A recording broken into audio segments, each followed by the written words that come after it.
muggy in Michigan. As we get ready to go, thanks for joining us here. Yeah, heat advisory around the state. We knew it was coming, and it's here. And we'll just deal with it a couple days before summer kicks in, and it's been hot for Michigan on the recruiting trail as they were able to reel in another commitment. It was just a couple weeks ago that there were people that weren't quite yet hitting the panic button, but they were looking over there at it. They were like, there's that panic button. I take that back. There were a few people that were like, trying to get some Twitter engagement, Twitter farming, and they were pounding that Twitter button all the time. Like, oh no, Michigan coming off a national championship, but Michigan has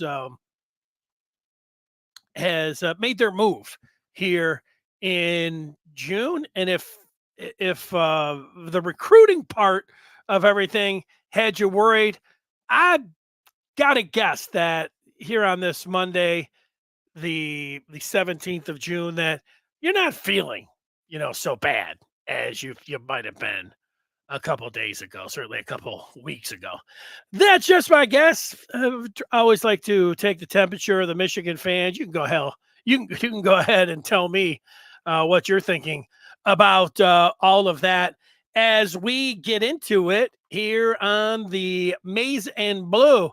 Well, we have a recruiting spotlight. I gathered up a half dozen or so players that I'll talk about that I think Michigan's got a pretty good shot at landing, maybe coming up next. As I put 6 guys up there. You'd think that one of those guys, if I think that'd be likely to haul them in, I might be able to do it if I get 6 guesses, but it's more of just a spotlight of some of the guys that were in over the weekend, some that are coming in this next weekend.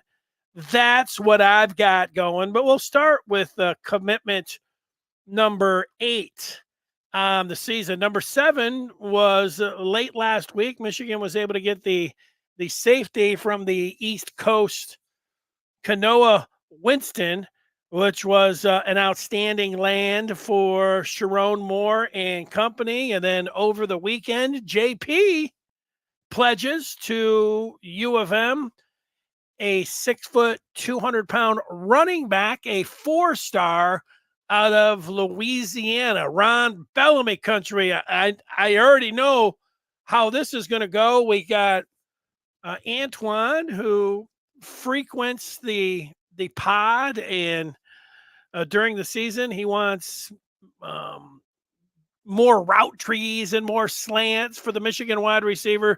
And then he questions Ron Bellamy as a coach. But on the recruiting trail, I'm expecting Antoine today to say, you got to give it up to Ron out there on the recruiting trail down in Louisiana. Of course, the new Michigan running backs coach as well, Tony Alford, played a part in getting Parker. And, you have probably thought about it. We have discussed it here with Michigan and the way they've been playing football the last couple of years. And the running backs that they have had over that time frame and the success that they've had, it seems that Michigan would just be, pulling running backs of their choosing left and right. It stands to reason that way. So there's a lot of people scratching their head. Well, besides just money, what else could it be? Well, I think that's it. I think it's the money. I don't think there's anything else. I think if, Michigan's plan, as we have seen, and it's developing, and it looks like it's a pretty good plan. Michigan's plan of, they can't get the very tippy top, the very top recruits, because those guys, it's a bidding war. You might like it. I would like, myself, I think I would like it, if they did that, but their plan, it's a strategy. I think that Michigan would rather pay a grad transfer who's played 4 years of college football and, is now a grown man, not just a kid, a grown man that they've got film at, a film on, that have gone against, maybe some of the best teams, who knows what conference, whatever. I think they would rather give the money, invest if they're, they're going to give the money. They just can't give money to everybody. You say, yes, they can. Okay. All right. But I think if it's an either or, I think they would rather they, target the guys that are just below the ones that are just getting the Brinks truck backed up to them. And then the strategy is then they can hit the transfer portal. That's what it looks like they're doing to me. And they're able to get Parker, which was an excellent land. I was watching his film, and we could put a little bit of it on here for you to enjoy.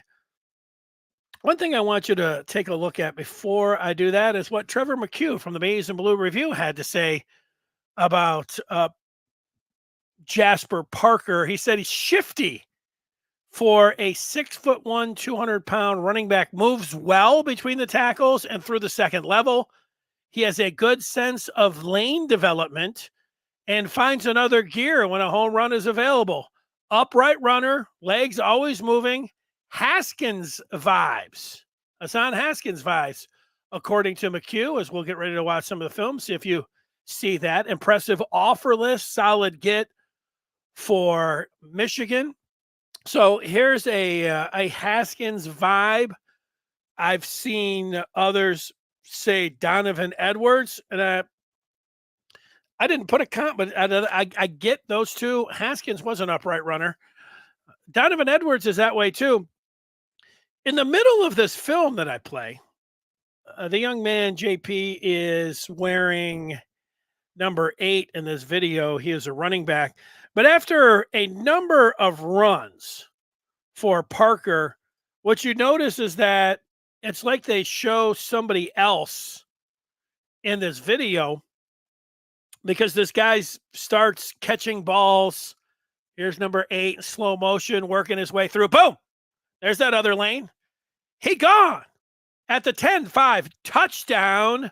Jasper Parker went down to one knee. Here he is again, going one way, coming back, makes one guy miss. Two guys breaks a tackle. There's 3 broken tackles. I don't know that safety gave his all-out effort there on that touchdown run. Here's right up the middle, untouched. That looks like Donovan Edwards to me. That's Donovan Edwards just putting his head down, looking, boom, and then gone. Here he is right up the middle, untouched, showing that speed or that extra gear that he sees. Look at that logo at a high school. There's a broken tackle. And then that's a lot like Donovan Edwards. Break one tackle, and then you're gone. That looked like the championship game a little bit. Get right up on the block, and then boom. So here we go after this 70-yard touchdown run where nobody touches him, and he gets into the end zone by 10 yards.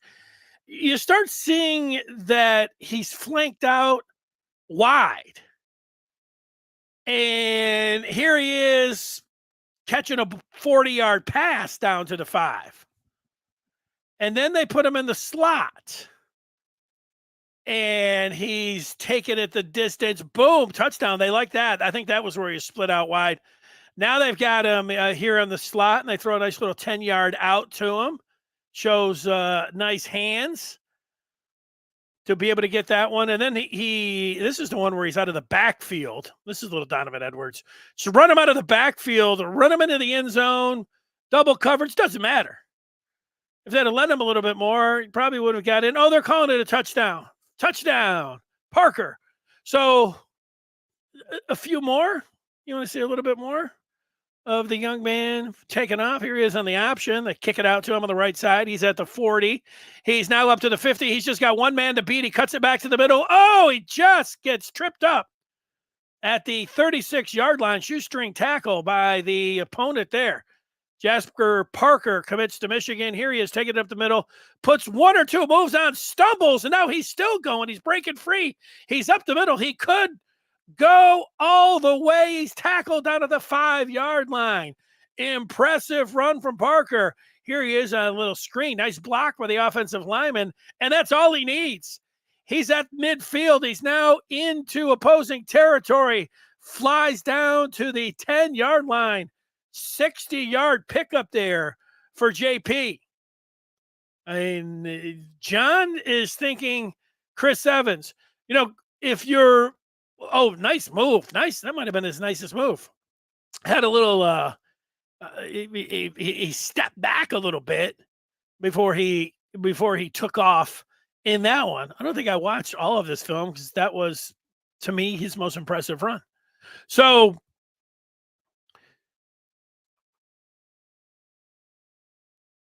if you're going to make a comparison, you probably put a running back that also shows that he can look at him spinning out of would-be tacklers there and busting up the middle. Football, wherever it's played, high school, college, or pro, you just look cooler when it's under the lights. That's just the way it is out there. John says the last running back in the Mason Blue Review that he can remember was Anthony Thomas. He turned out pretty well. Let's hope Parker does as well. There you go. Yeah, the A Train, the man that I tried to dub the Louisiana touchdown machine. He was a pretty good one. No doubt about it. Let's see. Tim is talking about, he thinks it comes down to a kid has two other schools, and those other schools got these kids worried about the sanctions. They're going to pause. Yeah, I hadn't thought about that. I think outside of Michigan, certainly with their rivals and maybe other teams, they're saying, Michigan's not done being hit by the NCAA. There could be some possible other sanctions, and there could be. I don't know. In terms of anything that, if I had to guess, if there was going to be something additional, some money, because they can take some money from Michigan. Why wouldn't they? They would do that. But then it's going to be hard. I don't think a forthcoming suspension for Sharon Moore. I don't see that. I don't see a bowl ban. I mean, that's what I'm sure that they're, if you were telling a kid, you want to play in the postseason, I don't foresee that. I think some recruiting restrictions and then some money. That would be my guess. My straightforward, honest guess on that. And I base it on that Michigan had to pay their fine and their sanction in real time. I didn't think they were going to have to last year. I thought that they would push it to the offseason like they've done in every other case that has ever gone by the NCAA. And then they would, do it after the fact, like they always have. But I know that wasn't the NCAA. It was the Big Ten. They kind of work hand in hand where you're doing that. But they might have Harbaugh's not there. They're like, we can stick it to him. I don't think that's going to happen. But that's the basis of because they had to deal with it in real time. A suspension like that. Nobody else has had to do that. What would be the counter? The NCAA can't do anything. They can't do anything about paying kids. They've said as much. They can't do anything about transfers. They lost that case. They don't have anything to do. They can't do anything, and they don't have anything to do. So this is one thing that they have. This would be the counter to maybe they would be heavy-handed with Michigan, or even, I don't know, even you could just say punitive because they don't have anything else to focus on. So maybe, Tim, something that I did not think about. But there it is. That could be something else out on the recruiting trail that Michigan is being negatively recruited on. John went to the Citrus Bowl versus Arkansas. A-Train was unstoppable that day. Yeah, there was, let's see. Anthony Thomas. He was on the national championship team as a freshman. He was the third running back there, but he got some burn on the championship team. I can remember they won one Notre Dame game that came right down to the very end. And I remember thinking that Anthony Thomas got into the end zone for a touchdown and they called him down. And then Michigan went for it on fourth down. Then I didn't think he got in, and then they called a touchdown. And that might have been the game that the wide receiver from Notre Dame named Bobby Brown scored the touchdown and then said hi to his fraternity, but the way he was doing it, like, I don't know, his fraternity signals or something. And they were saying, the ref said he was throwing up gang signs and it was a 15-yard penalty. And Notre Dame lost that game. Adam talking recruiting. He is talking about Babaloa, the offensive tackle from Kansas that was in over the weekend. And he'll say our recruiting is right where it needs to be. We are offensive line U, and we should not lose him to Stanford. That goes for Hardy Watts as well. Hardy Watts is another offensive lineman. I believe he's not for the 2025 class, but the 26th class. But Adam, what you're saying is correct. Tim says Parker is a 3-star with 5-star offers. Yeah, well, he's a 4-star. I'm like, okay, I guess maybe you're looking at some kind of composite or something like that, because Rivals has him as a 4-star. So I don't know exactly what you guys have your own rating system, or if you're going by somebody else's or something like that. Does have a great offer sheet. You're right about that. Good indicator for his talent. It is always a good indicator for talent if all of the big schools want you, and even the recruiting services. You're thinking, wow, why would all of the top dogs want a 3-star? Here's Aaron saying he thinks Haskins as well. John is saying he thinks those passes are not to him. They're showing off his blitz pickups on those plays. I'll buy that, John. I went back. I don't have the greatest eyes, but I couldn't exactly tell if it was number 8 or not. So maybe it's somebody else. And maybe they were just showing that he could pick up the blitz. You're right. So I stand corrected if that is the case. The original thinks he could be faster. I think that's fair. Andres, wait, is this the former poster known as GMA Golf coming in? And Andres, he's trying to keep us on our toes. That's what's going on here with Andres, who, unless this is not GMA and he is switched it up, we'll see. Rob is saying it will soon be Andres. It's hard to believe the Natty game was 5 months ago.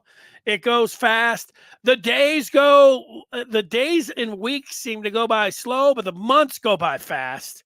That's what I'll say. Adam is saying that Watts put us in his top 3. He is 25. Oh, that's good. I thought he was 26. Nice job. I might have been thinking of somebody else. Is his first name Hardy? All right. Tim's got a question. If you have a choice between illegally paying kids to play on your team or stealing signs, which do you think would have the biggest effect on a game?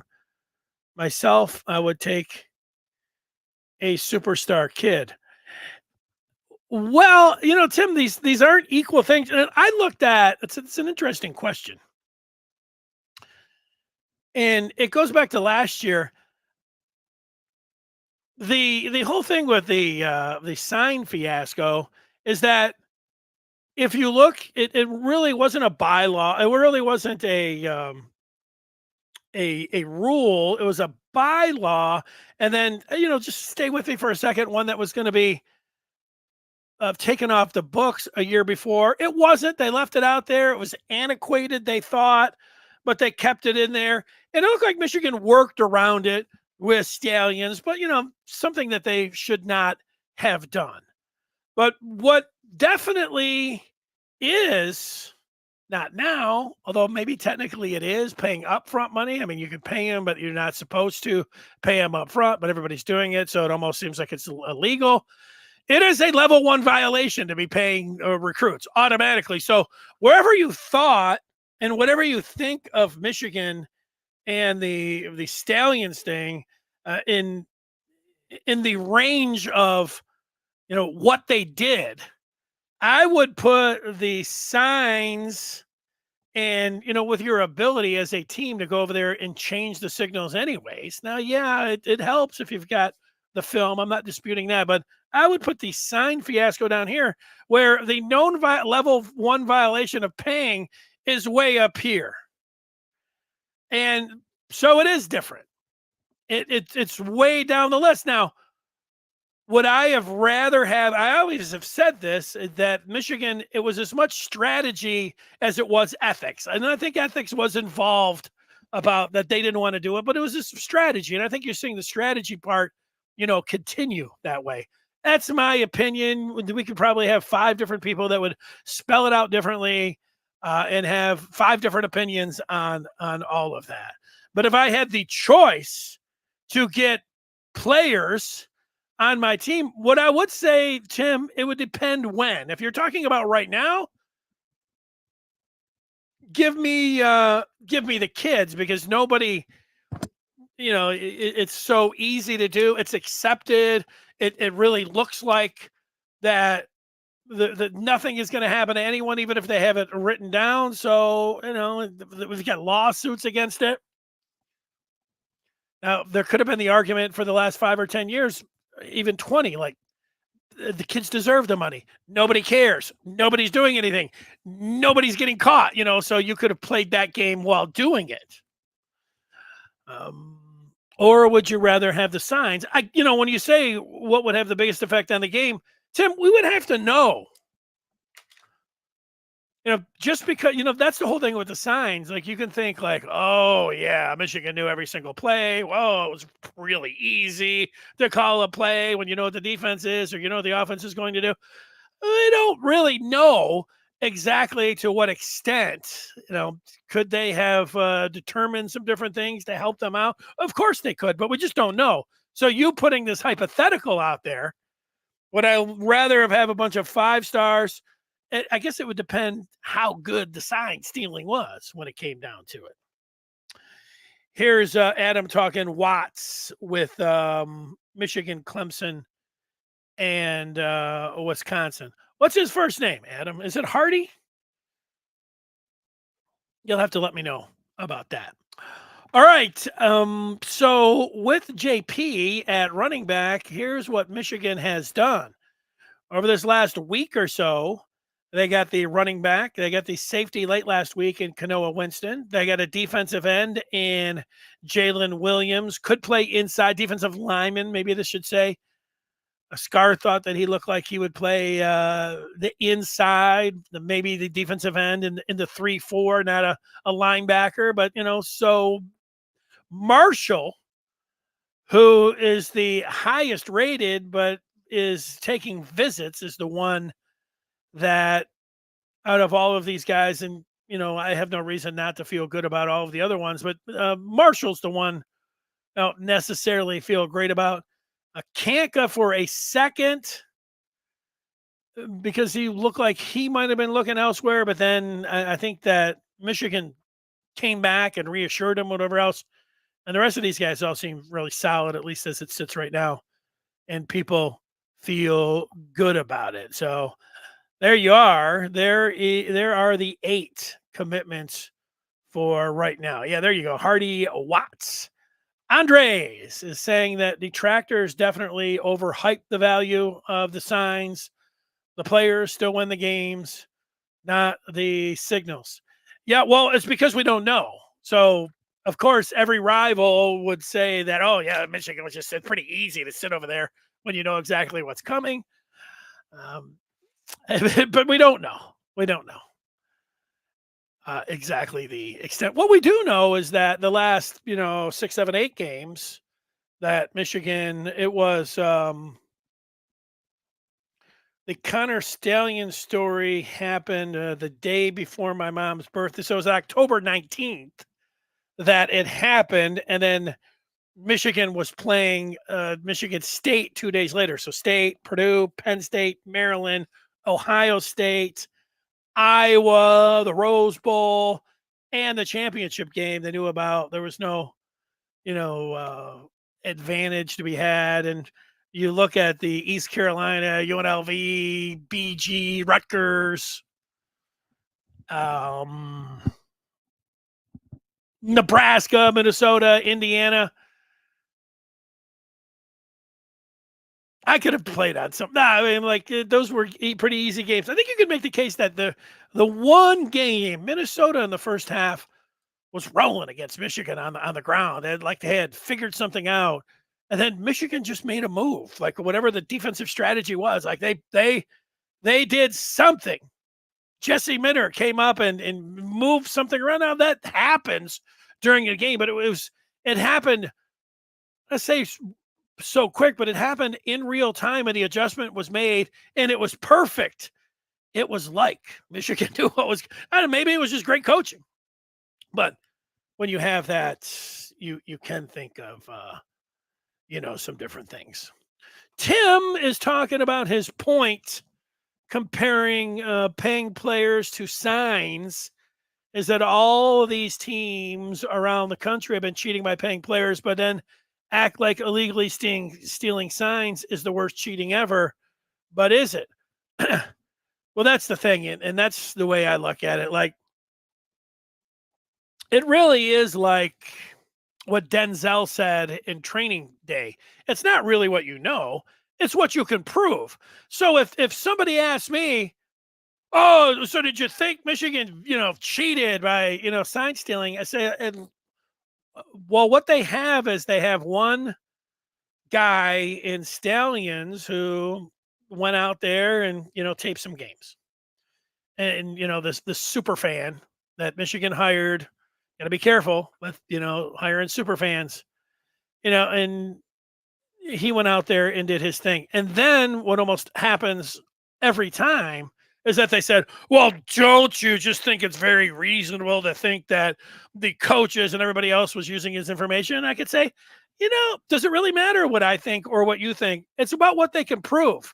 Because if we're playing that game, I think that almost all of the other teams that are out there have been illegally paying players, which I think is way worse as a violation than working around some video rule. And so what are we talking about here? Are we talking about what we think or what we know?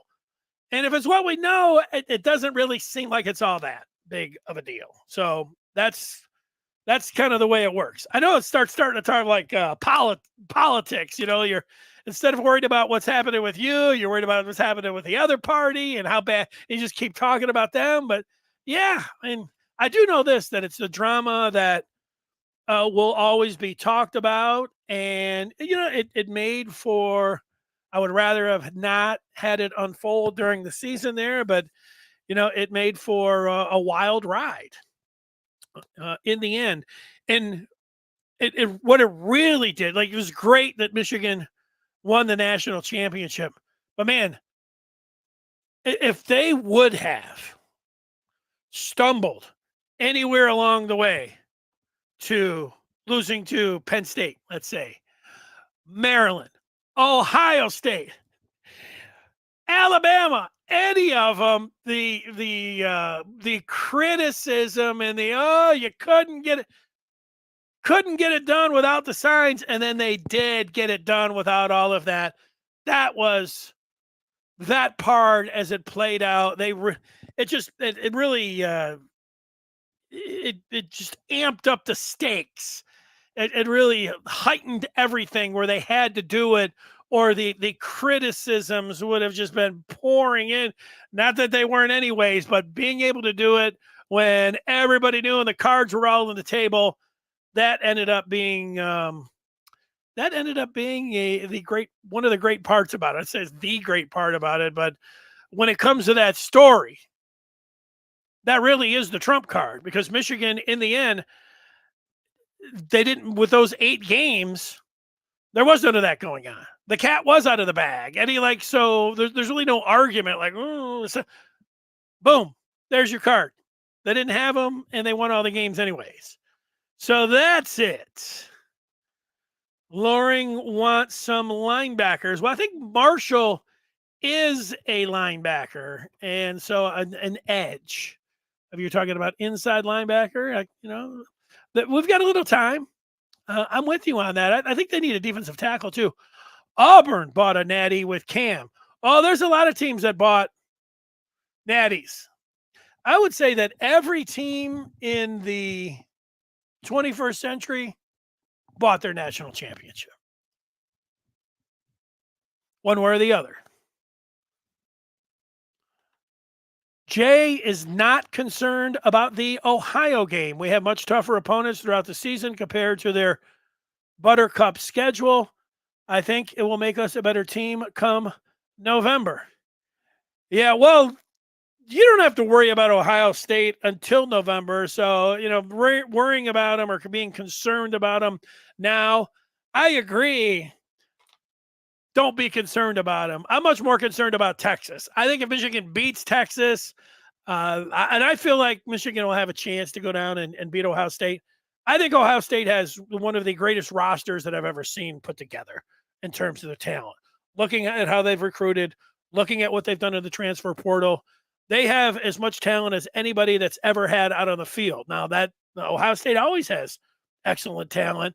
I don't know if they've had it just like this, and you can argue that there's the biggest question mark is at quarterback and then with the offensive line, which I would agree with. And then the coach, those are three real big question marks when you have the greatest talent ever assembled. A head coach, big question mark. He's either going to rip off a couple national championships or he's going to be fired.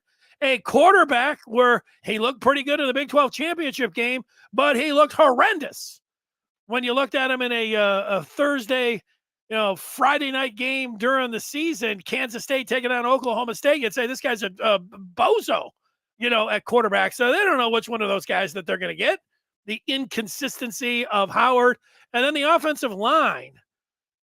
When you have Urban Meyer at the spring game and they go to him and say, Urban, what'd you think of the first half? And he says, they got concerns on the offensive line. Ooh, Urban Meyer, concerns on the offensive line. So I hear all of that. No reason to be concerned. I'm talking Texas. Did they ever get to the bottom of the CMU incident? The CMU incident is pretty fascinating. CMU did not have Stalions on any sheet with any credentials. Certainly Michigan State, it was in East Lansing. So their security somehow is a guy just put on a CMU shirt, and tough one for Michigan State. It was talking about safety and everything else, and then they just have somebody else on the sideline. No, they have not been able to get to the bottom of that.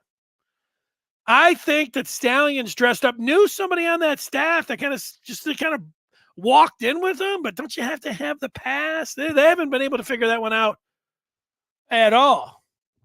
And they're so mad, they're mad at Central saying, we're not going to play you anymore because you put this guy that was videotaping our sideline. They've got to do something like that. Like they got beat 50-0. Their coach, it's they had to do that way. Normally this doesn't sound like, just because one person's doing something it's not a good argument for everyone else. But LG, I agree when it comes to college football. Everyone cheats. I think we should let it go and put it behind us. I have let it go and I have put it behind us. It was brought up here, so I don't have any problem addressing the situation and talking about it. But you're right. What we're talking about, college football is a mean, nasty gladiator sport. The history of the sport is rife with the teams doing anything they can to get to the victory circle. So if it helps the opponents to go on some kind of moral high ground to say, Michigan did this, well, let them have it. That's taking nothing away from Michigan. We will wait for the I guess that it could be during the season. It's a long ways away. We'll see. The NCAA has their final judgment on what they do about that, and it will crop up there. Now, is the NCAA going to wait? When would are they going to, like, so if they put it out, they work you their findings the week of the Arkansas State game. I don't know. What are they waiting for? They're putting but just like last year when they had this information, they could have done it at the Indiana game. No, they did it before the Michigan State game. That seems suspicious. It's like this year, the bigger, I think November 1st, NCAA will come out with whatever their final ruling is. Oh yeah, day before the Oregon game. Wow, these guys, bring it on. See what they come up with. P. Maximus, how is it possible that OSU got another blue chip wide receiver in an already loaded position room and we have to grab transfers? Yeah, well, OSU, if you are a wide receiver, that's where you go. And they got the top guy last year who's, being called the LeBron James Smith of high school recruits. But just look at him.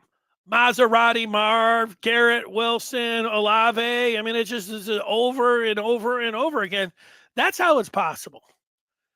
They get all, just like the number one quarterbacks, they're all going to USC, and the number one wide receivers, they're all going to Ohio State. That's why Michigan needs to get those top offensive linemen. Know what I'm saying? That is what I'm saying. That's right. We'll take a few more here. Keegan, money, power. Do whatever you want. Just don't rock the boat. Okay. D Originals happy with the development of the 3 and 4 stars. There you go. That's it. There's some funny things being said here when it's coming down to it. One more. We'll move forward. It's coming out now that everybody has been paying players for years. How can they still judge Michigan on a much lighter matter? What we're talking about, it's like nothing is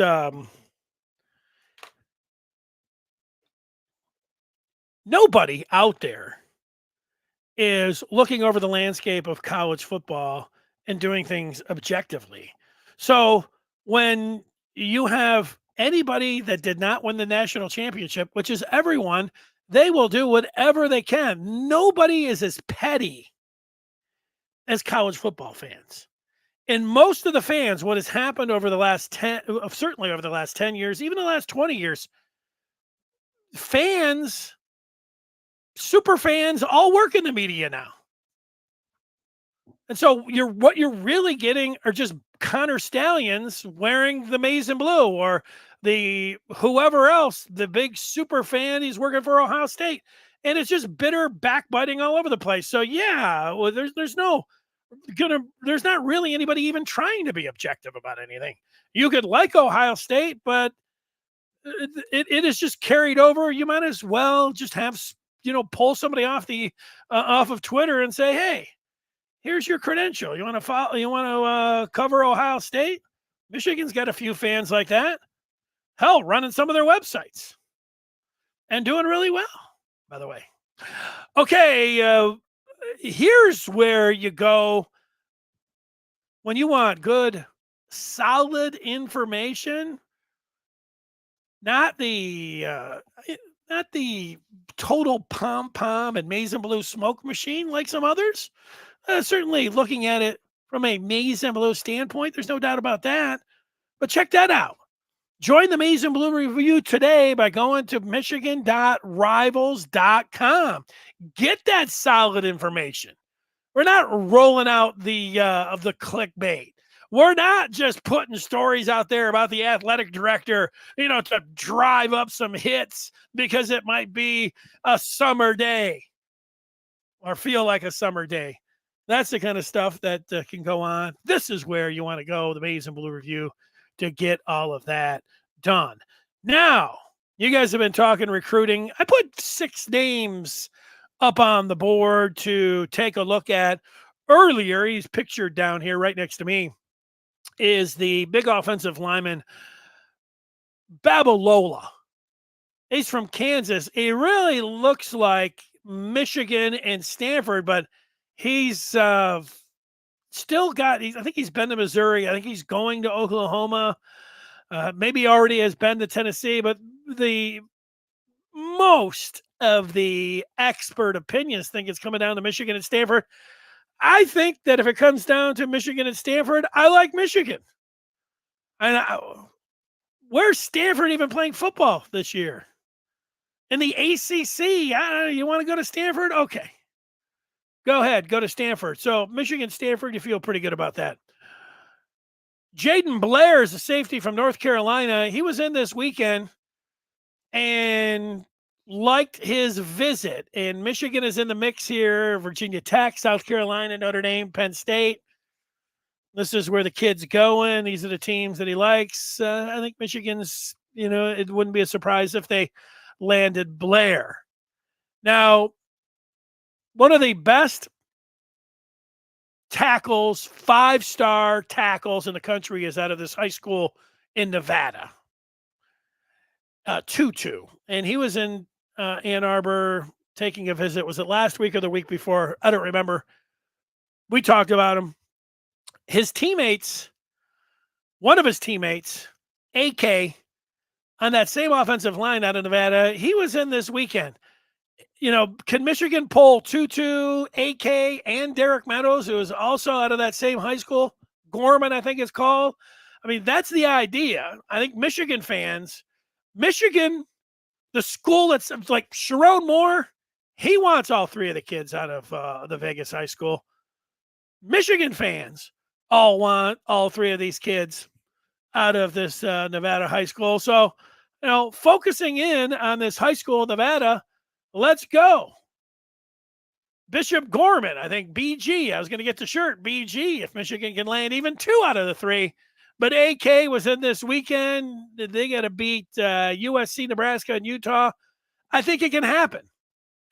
Earls is verbal to South Carolina, but he was in over this weekend. And even though it says 3 stars, it feels like this is one of these 3 stars that might as well be a 5-star. Michigan likes him that much. Now, out of all of these players, I made a prediction on Meadows. He goes to Bishop Gorman in Nevada. Let's look at the teams that Michigan has to beat for Meadows. Bama, LSU, Notre Dame, and Georgia. Boy, this is going to be a tough one if they want to try to pull Meadows. Woo! That's going to be a tough one. This is the one, if you ask me the question, what player do I want to see Michigan get the most right now? Well, I would go to U2, who's on that offensive line. I like Babalola as well, but I believe that this name is going to be really close to the top on a wish list of Michigan fans. I'll put myself into the mix as well with Max Roy, defensive tackle out of the Keystone State, Michigan. He has just gone to Ohio State over this past weekend, so I don't know. Probably have to keep an eye online right now about him committing, but Michigan still, as of this morning, feeling good about their chances with Maxwell Roy. He's out there the East Coast. That's why Rutgers is there. I don't know what the connection in was with Wisconsin, but here it is. There it is. And that's where it's at. Babalola, Blair, AK out of Bishop Gorman in Nevada. Earls the verbal from South Carolina. Maxwell Roy, everyone's got their eyes on the defensive tackle. And then Meadows is from BG as well. 3 players on the offensive side of the ball. Michigan's going after all of them in U2 and AK and Meadows. Let's see if they are able to do that. Adam wants Babalola the most on that offensive line. I can't push anybody away and say, hey, you shouldn't like that guy. I'm just looking at a still photo of him, and he looks like he should be in the pros already. That's not nothing. Oh yeah, and Scar, the one practice that Scar went to, was like standing next to him. I was like, this kid um, passed the look test. Rashad says it's not where you start, it's how you finish. Last time I checked, early signing is late this year and next year. Rashad has put 2 feedbacks up there, and this is the second part because this part really didn't make a whole lot of sense. He says he finds it hilarious that OSU folks trying to clown Michigan for their slow start when every player they got so far is a 4-star. Yeah. Well, look, Ohio State has always done really good in recruiting, and they will continue to do really well in recruiting. So, the one part about OSU trying to do anything clowning here in the offseason is that they should look in the mirror, because if they do, they'll see that big red nose that they have, and they'll see the Joker because they'll be putting on the makeup because of the last 3 years. They don't have anything. They can't.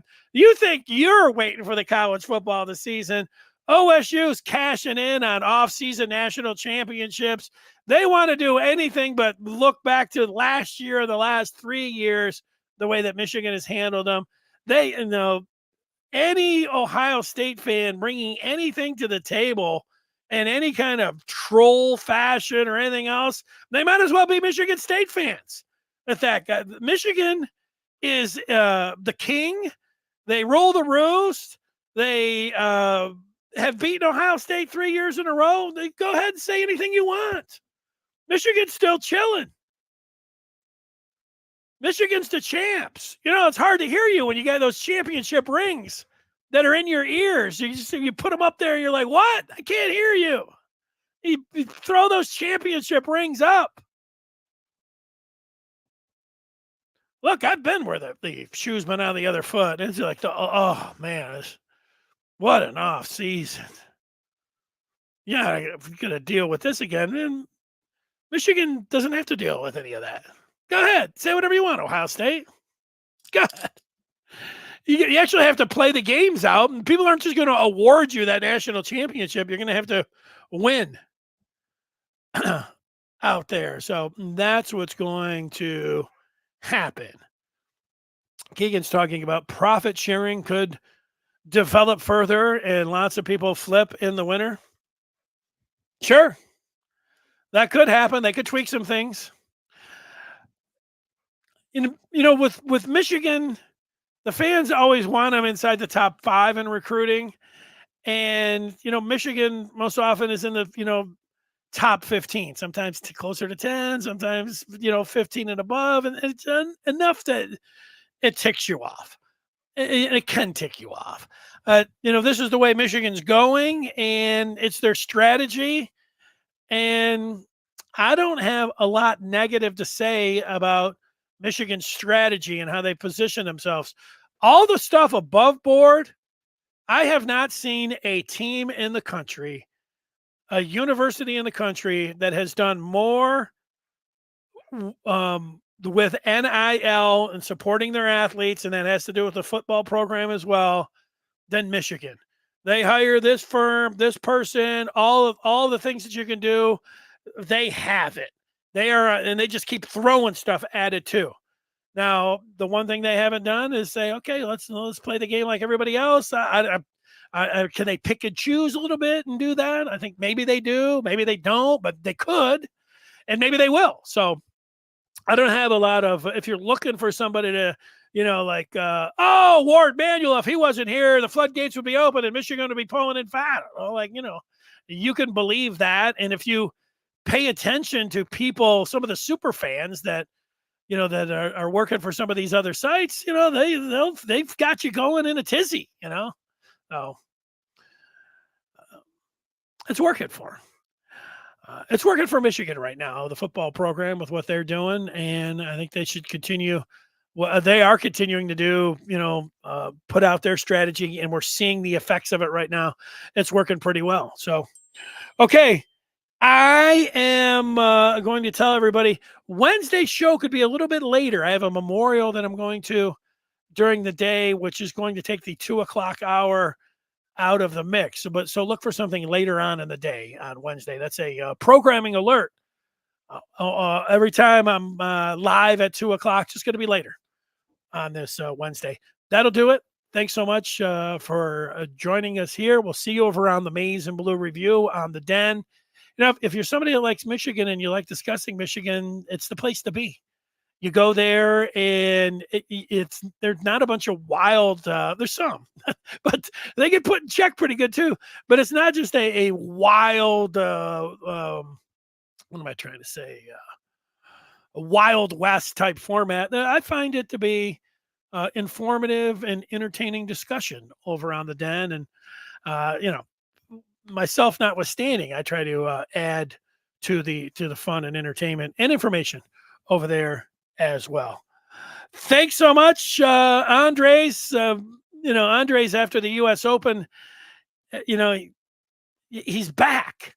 The poster and the feedback maven, formerly known as GMA, is back, and he's asking you to smash the like button. Yeah, go ahead. That's free. Thanks so much for doing that. We like those 5-star reviews on the podcast as well. Thanks so much. Who doesn't like a 5-star on their podcast? I do. All right. Take care. Talk to you soon.